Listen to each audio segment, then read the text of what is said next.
बिस्मिल्लाहिर्रहमानिर्रहीम। अस्सलाम वालेकुम। उम्मीद है आप सब लोग खैरियत से होंगे। आज के इस वीडियो में हम डिस्कस करने वाले हैं सलीबी जंगों के बारे में, इनके असबाब, इनके वाक़यात और इसके नताइज के बारे में। दरअसल सलीबी जंगों के अगर पस मंज़र की बात की जाए तो बैतुल मक़दिस ईसाइयों का अहम तरीन मुक़द्दस और मुतबरक मुकाम था। इस्लामी फ़ौजों ने अहद फ़ारूक़ी में इसको फ़तह कर लिया था और इस वक्त से लेकर 5वीं सदी हिजरी तक ये इस्लामी सल्तनत के तौर पर रहा। इस्लामी हुकूमत ने ईसाइयों पर कोई भी जुल्म ज़्यादती नहीं की, बल्कि इनके साथ बड़ा रवादारी का सलूक अपनाया। इनको पूरी मजहबी आज़ादी दी और दुनिया के किसी भी मुल्क से ईसाई अफराद जो हैं वो बैतुल मक़दस में आ सकते थे और ज़ियारत कर सकते थे।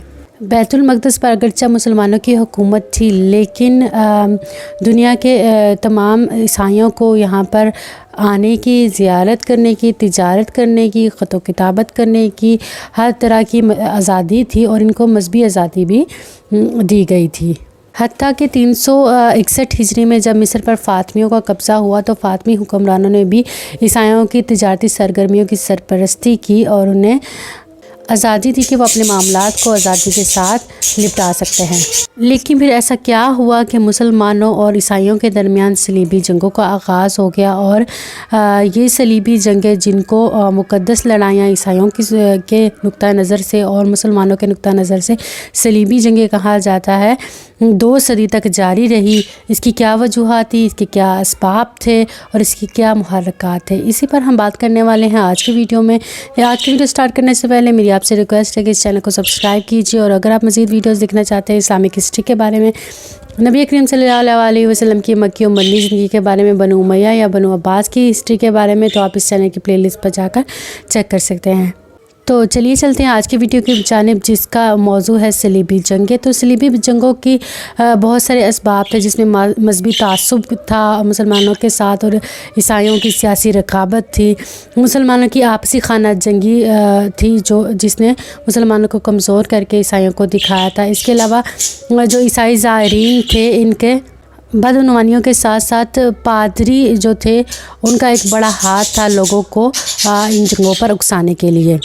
मुसलमानों से तासुब की बिना पर पीटर नामी एक मुतासब राहिब ने यूरोपियन ईसाइयों को मुसलमानों के ख़िलाफ़ भड़काना शुरू कर दिया और ये मौक़िफ़ अपनाया कि बैतुल मक़दस जो है वो ईसाइयों की मुक़द्दस और मुतबरक जगह है और यहाँ पर मौजूद जो ईसाई हैं उनके साथ जुल्म किया जा रहा है और ज़ायरीन के साथ बदसलूकी की जा रही है। ये प्रोपेगेंडा करते हुए पीटर नामी राहिब ने इटली, फ़्रांस और दीगर इलाक़ों के ईसाइयों को मुत्तहिद किया और इनको इस बात पर उकसाया कि मुसलमानों के ख़िलाफ़ जिहाद किया जाए। पोप अरेन दोम ने इस बात का ऐलान कर दिया कि जो भी इन जंगों में, इन सलीबी जंगों में हिस्सा लेगा, उसके पिछले सारे गुनाह माफ़ हो जाएंगे और वो जन्नत का मुस्तहिक होगा। इस जंग में शिरकत करने वाले के तमाम कर्ज और टैक्स माफ़ कर दिए जाएंगे और वो कलीसिया की हिफाजत में आ जाएगा। इसके साथ साथ वो तमाम गुनाहों से इस तरह पाक हो जाएगा जिस तरह के पहले दिन का कोई बच्चा होता है। लिहाजा पीटर राहिब 13 लाख का लश्कर लेकर बैतुल मक़दस की तरफ, फ़लस्तीन की तरफ आगे बढ़ने लगा। बैतुल मक़दस इस वक्त फ़ातिमी खलीफा अल मुस्तनसर के कब्ज़े में था और इस वक्त मिस्री खलीफा या किसी मुसलमान खलीफा में इतनी ताकत नहीं थी कि वो इतने बड़े अजीम लश्कर का मुकाबला कर सके।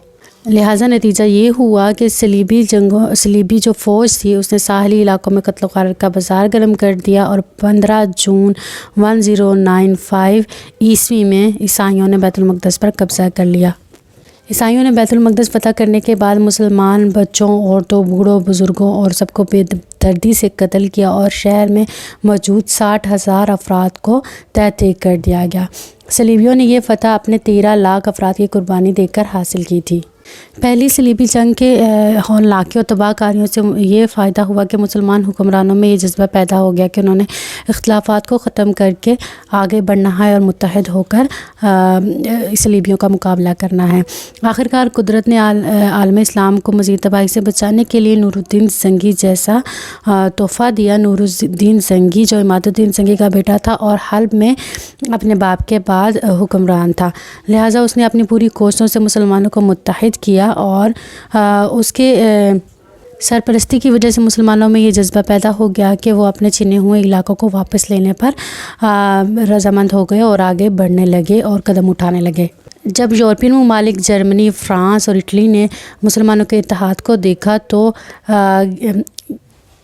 1147 عیسوی میں انہوں نے 9 لاکھ کی اپنی فوج یورپ سے فلسطین کی طرف بھیجی تاکہ بیت المقدس میں رہنے والے عیسائیوں کا دفاع کر سکے اور مسلمانوں کی قوت کو ختم کر سکے، لیکن اس فوج میں وہ دم خم نہیں تھا۔ یہ سلجوکیوں اور نور الدین زنگی کی فوج کے ہاتھوں جلدی شکست کھا کر تباہ ہو گئی۔ یہ لڑائیاں ابھی جاری ہی تھی کہ نور الدین زنگی کا انتقال ہو گیا اور اس کا جو جانشین اس کا سپاہی تھا صلاح الدین ایوبی، اس نے کمان سنبھال لی۔ لہٰذا صلاح الدین ایوبی نے بیت المقدس کا محاصرہ کر لیا اور صلیبیوں کو مجبور کر دیا کہ وہ بیت المقدس چھوڑ کر لیبیا کی طرف روانہ ہو جائیں۔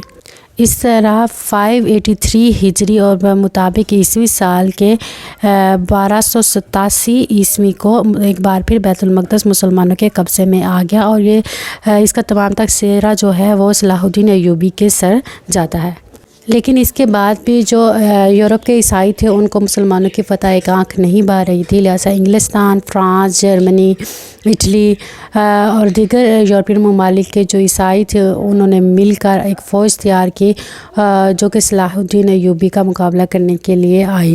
لہٰذا 1189 عیسوی سے لے کر 1192 عیسوی تک 3 سال تک صلاح الدین ایوبی اور جو صلیبی فوج تھی وہ دونوں آپس میں بیت المقدس پر مقابلہ کرتے رہے، لیکن دونوں میں سے کوئی بھی فوج جو ہے ایک دوسرے کو شکست نہیں دے پا رہی تھی۔